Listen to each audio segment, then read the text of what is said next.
തേനിലും മധുരം വേദമല്ലാതെ. കർത്താവിന് സ്തോത്രം ചെയ്യുന്നു. കർത്താവിൻ്റെ അതിപരിശുദ്ധ നാമം മഹത്വപ്പെടുമാറാകട്ടെ. വെളിപ്പാട് പുസ്തക പഠനത്തിനായി ജാതിമതഭേദമന്യേ ഏവരെയും സ്വാഗതം ചെയ്യുന്നു. 17-ാം അധ്യായം വരെ നാം പഠിച്ചു കഴിഞ്ഞുവല്ലോ. തുടർന്ന് 18-ാം അധ്യായത്തിലേക്ക് നാം പ്രവേശിക്കുകയാണ്. ഈ പഠനം ശ്രവിക്കുന്നവർ മറ്റുള്ളവർക്ക് കൂടെ ഷെയർ ചെയ്യുവാൻ മറക്കരുത്. അത് ധാരാളം പേർക്ക് പഠിക്കുവാൻ സാധിക്കുമല്ലോ. കമൻ്റ് ചെയ്യണം. ചോദ്യങ്ങൾക്ക് മറുപടി നൽകുന്നതാണ്. മതത്തിൻ്റെ ന്യായവിധിയെക്കുറിച്ചാണല്ലോ നാം കഴിഞ്ഞ നാളിൽ പഠിച്ചത്. 17-ാം അധ്യായത്തിൽ ബാബിലോണ്യ മതത്തിൽ ബാബിലോണ്യ മതത്താൽ ഭൂവാസികളെ കൊണ്ട് ദുരുപദേശങ്ങളാൽ വിഗ്രഹാരാധനയും സാത്താന്യ സേവയും ചെയ്യിച്ച് സത്യദൈവത്തിൽ നകറ്റിക്കളഞ്ഞ മർമ്മം മഹതിയാം ബാബിലോൺ എന്ന വ്യാജ മതത്തെ ന്യായം വിധിച്ച് നശിപ്പിക്കുന്ന വിധത്തെക്കുറിച്ച് യോഹന്നാന് വിവരിച്ചു എങ്കിൽ 18-ാം അധ്യായത്തിൽ മതങ്ങളുടെ ഉറവിടമായ ബാബിലോൺ നഗരത്തെ ന്യായം വിധിച്ച് നശിപ്പിക്കുന്ന വിധത്തെക്കുറിച്ച് പറയുകയാണ്. ബാബിലോൺ നഗരത്തെ ദൈവം തീ കൊണ്ട് നശിപ്പിച്ച് കളയും. ബാബിലോൺ നഗരമെന്ന് പറയുന്ന സ്ഥലം ഇന്നത്തെ ഇറാഖാണ്. നോഹയുടെ കൊച്ചുമകനായ നിമ്രോദ് യൂഫ്രട്ടീസ് നദിക്കരയിൽ പണിത പട്ടണമാണല്ലോ ബാബേൽ പട്ടണം. ഉൽപ്പത്തി 11-ാം അധ്യായത്തിൽ നാം അത് പഠിച്ചു. നെബൂഖദ്നേസർ രാജാവിൻ്റെ ഭരണകാലത്ത് അദ്ദേഹം ഈ പട്ടണത്തെ പുതുക്കി പണിത് മനോഹരമായ ഒരു കൊട്ടാരവും പണിത് ബാബേലിനെ ബാബിലോൺ എന്ന് പേരിട്ടു. ആ കൊട്ടാരം നിവാസികളില്ലാതെ സകലവിധ ദുർഭൂതങ്ങളുടെയും സകല അശുദ്ധാത്മാക്കളുടെ തടവും അശുദ്ധിയും അറപ്പുമുള്ള സകല പക്ഷികളുടെ തടവും കുറുനരികളുടെ പാർപ്പിടവുമായി തീരുമെന്ന് യിരെമ്യാ പ്രവചനം 51-ാം അധ്യായം 37-ാം വാക്യത്തിൽ വെളിപ്പെടുത്തിയിട്ടുണ്ട്. 2500 വർഷങ്ങൾക്ക് മുമ്പ്, അതായത് ക്രിസ്തുവിനും 600 വർഷങ്ങൾക്ക് മുമ്പ് യിരെമ്യാ പ്രവാചകനിലൂടെ ബാബേലിനെക്കുറിച്ചുള്ള ഈ പ്രവചനം ഇന്ന് നിവൃത്തിയായിരിക്കുന്നു. ഇക്കാലത്ത് ബാബിലോണിലെ ഈ കൊട്ടാരം നിവാസികളില്ലാതെ ശൂന്യമായി കിടക്കുന്നു. അശുദ്ധിയുള്ള പക്ഷികളുടെയും കുറുനരികളുടെയും ദുർഭൂതങ്ങളുടെയും സങ്കേതമായിരിക്കുന്നു. സദാം ഹുസൈൻ ഇവിടെ ഇറാഖ് ഭരിച്ചുകൊണ്ടിരിക്കുമ്പോൾ ഇത് വാസയോഗ്യമാക്കി തീർക്കുവാൻ ശ്രമിച്ചു, എങ്കിലും സാധിച്ചില്ല.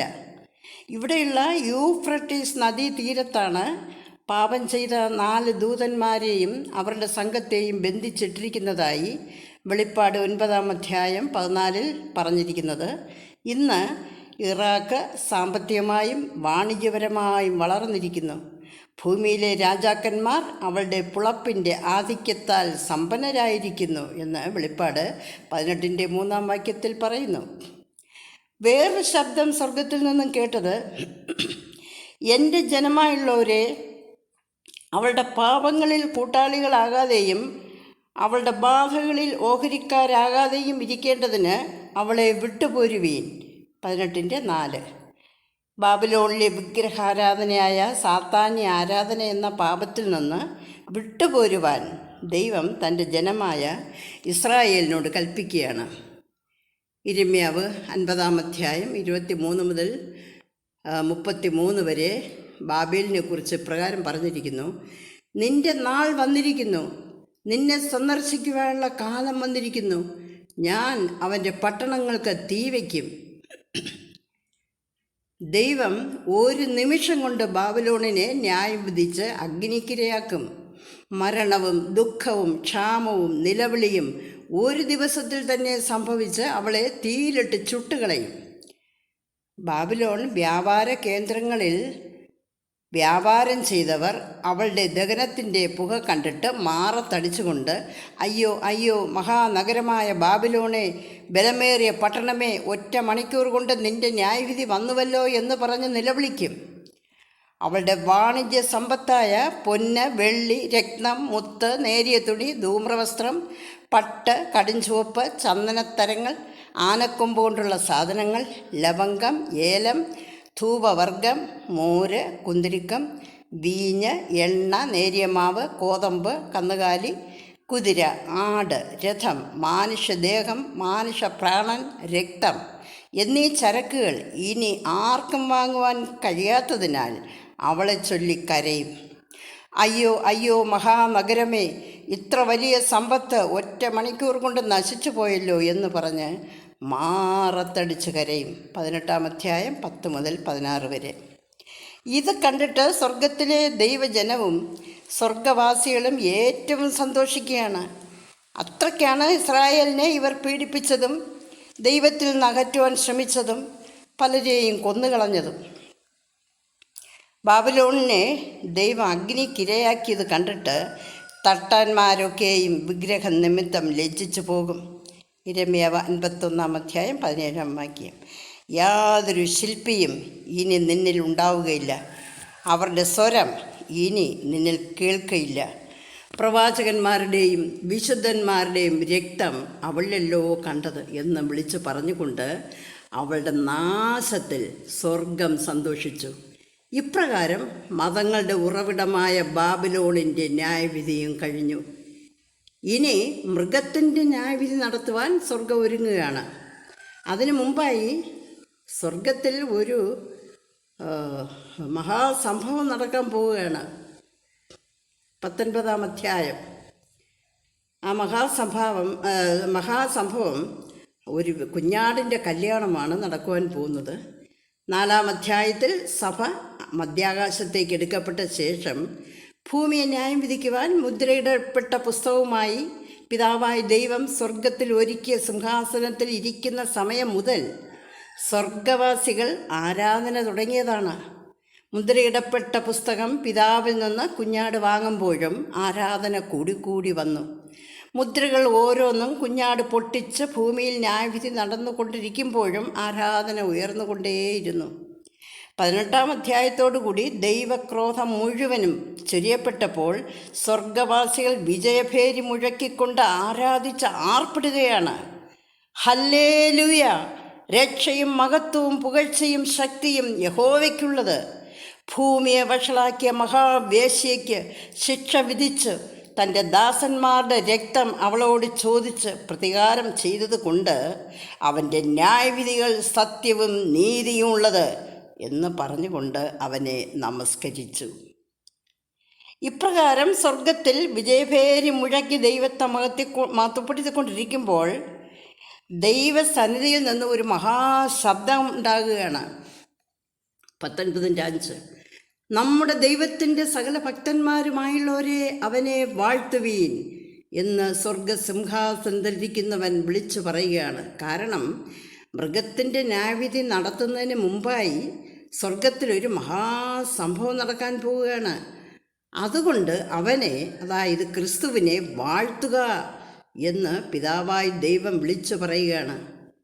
സ്വർഗത്തിൽ നടക്കുവാൻ പോകുന്ന ആ മഹാസംഭവമാണ് പിതാവ് പുത്രനായ ക്രിസ്തുവിനെ രാജാവായി അഭിഷേകം ചെയ്യുന്നു എന്നതാണ് ആ മഹാസംഭവം. അപ്പോൾ പെരുവെള്ളത്തിൻ്റെ ഇരച്ചിൽ പോലെയും വലിയ പുരുഷാരത്തിൻ്റെ ഘോഷം പോലെയും തകർത്ത ഇടിമുഴക്കം പോലെയും ഞാൻ കേട്ടത്, ഹല്ലേലൂയ! സർവശക്തിയുള്ള നമ്മുടെ ദൈവമായ കർത്താവ് രാജത്വം ഏറ്റിരിക്കുന്നു. നാം സന്തോഷിച്ച് ഉല്ലസിച്ച് അവന് മഹത്വം കൊടുക്കുക. പിതാവ് പുത്രനെ രാജാവായി അഭിഷേകം ചെയ്ത് രാജ്യത്വം ഏൽപ്പിച്ച ശേഷം പുത്രനായ ക്രിസ്തുവിൻ്റെ കല്യാണം വിളംബരം ചെയ്യുകയാണ്. 19-7 മുതൽ. കുഞ്ഞാടിൻ്റെ കല്യാണം വന്നുവല്ലോ, അവൻ്റെ കാന്തയും തന്നെത്താൻ ഒരുക്കിയിരിക്കുന്നു. അവൾക്ക് ശുദ്ധവും ശുഭ്രവുമായ വിശേഷ വസ്ത്രം ധരിപ്പാൻ കൃപ ലഭിച്ചിരിക്കുന്നു. കുഞ്ഞാടിൻ്റെ കല്യാണത്തിനായി കാത്തിരിക്കുന്ന മണവാട്ടിയായ സഭയെക്കുറിച്ച് പാർട്ട് 21 പറഞ്ഞിട്ടുണ്ട്. മണവാളൻ്റെ വരവിനായി എന്ന് വരും, എപ്പോൾ വരും എന്ന് പറഞ്ഞ് ഒരുക്കത്തോടെ കാത്തിരിക്കുന്ന മണവാട്ടി സഭയുടെ ആഗ്രഹമാണ് ഇവിടെ സഫലമാകുവാൻ പോകുന്നത്. പാർട്ട് 21 കുഞ്ഞാടിൻ്റെ കല്യാണം എന്ന ഭാഗം വായിക്കുക. നോക്കുക, ഈ കല്യാണമാണ് ഇവിടെ നടക്കുന്നത്.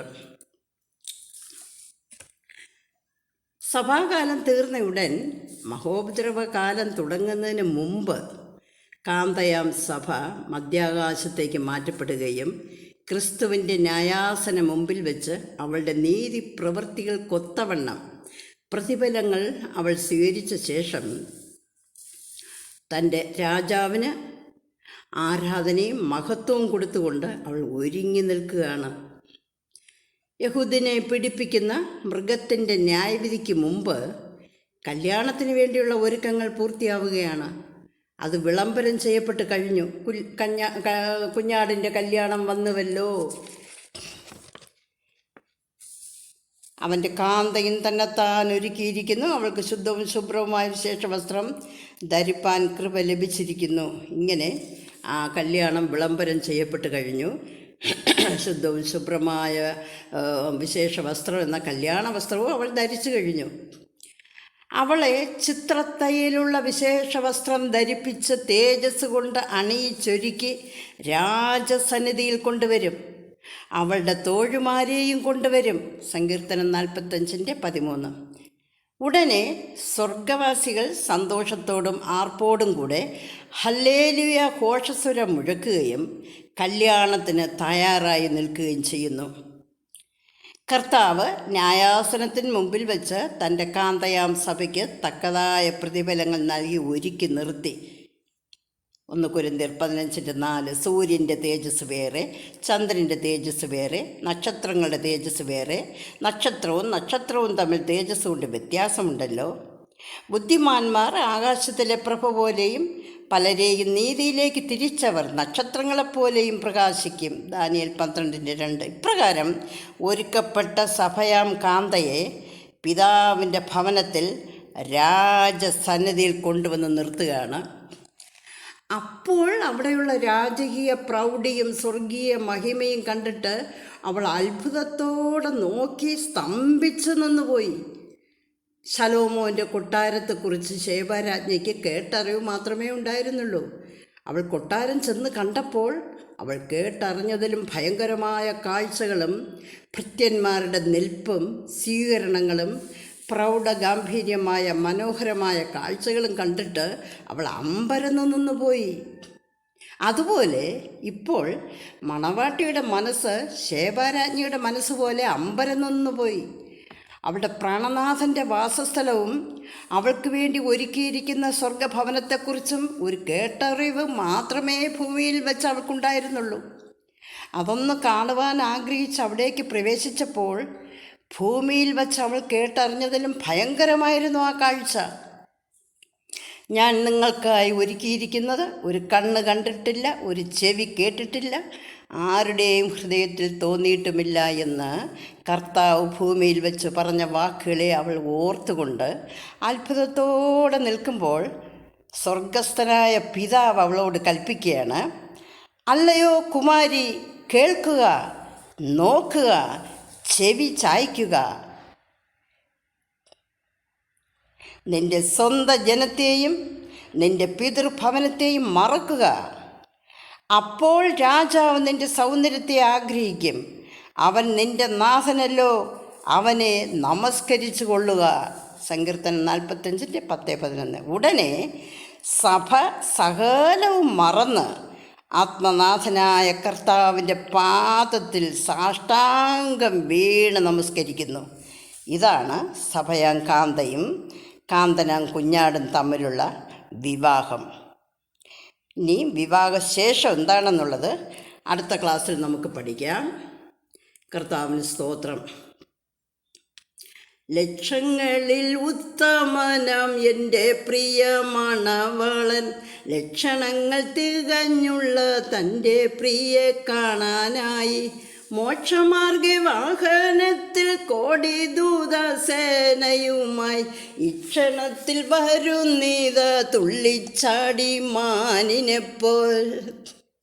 ഞാനും എൻ്റെ പ്രിയനും കൂടാനന്ദമായി വസിപ്പാൻ താനെനിക്കു സ്വർഗദേശം ദാനമായി തന്നല്ലോ. ഞാനുലകിൽ എത്ര നാൾ ബാധാഖേദം കണ്ടാലും ഞാനതെല്ലാം മറക്കുന്ന ഭാഗ്യകാലം വരുന്നു.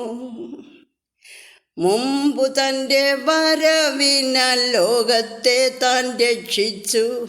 ഇമ്പമേറും പറുദീസിൻ വാതിലുകൾ തുറന്നു. തുമ്പമെന്നെയും സ്വന്തം നാട്ടിൽ എന്നേക്കും വാഴാനായി അൻപു നിറഞ്ഞേശു പരനാടിപ്പാടി വരുന്നു. നാഥൻ വരവിനായി ഒരുങ്ങിടുവിൻ.